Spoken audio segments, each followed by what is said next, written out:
You know what time of year it is? NFL draft time.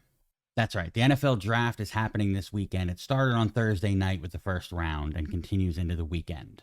You know what I love about the draft? You have a bunch of 21 to 25-year-olds who have worked their asses off their entire lives for this very moment right here.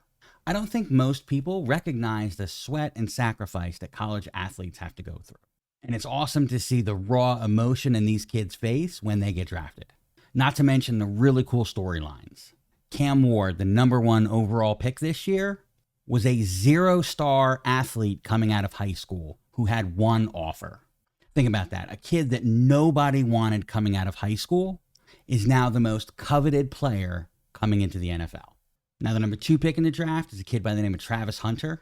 He is doing something that nobody else does anymore. He is playing on both sides of the ball.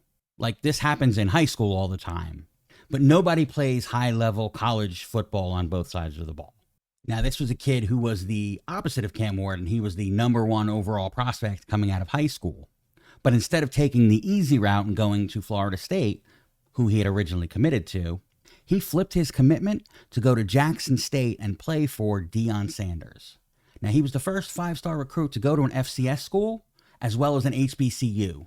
Kid maintains a 4.0 GPA. He's a workaholic and just a nerdy kid. How do you not root for a guy like that? Now, there's a kid out of Boise State, Ahmed Hassanin, who hasn't been drafted yet, but when he is, he will be the first Egyptian to ever be drafted into the league. Kid didn't even start playing till he came to the States 7 years ago. Man, there are storylines like this all up and down the NFL draft. But this is why I love sports. Happy NFL draft weekend, everyone.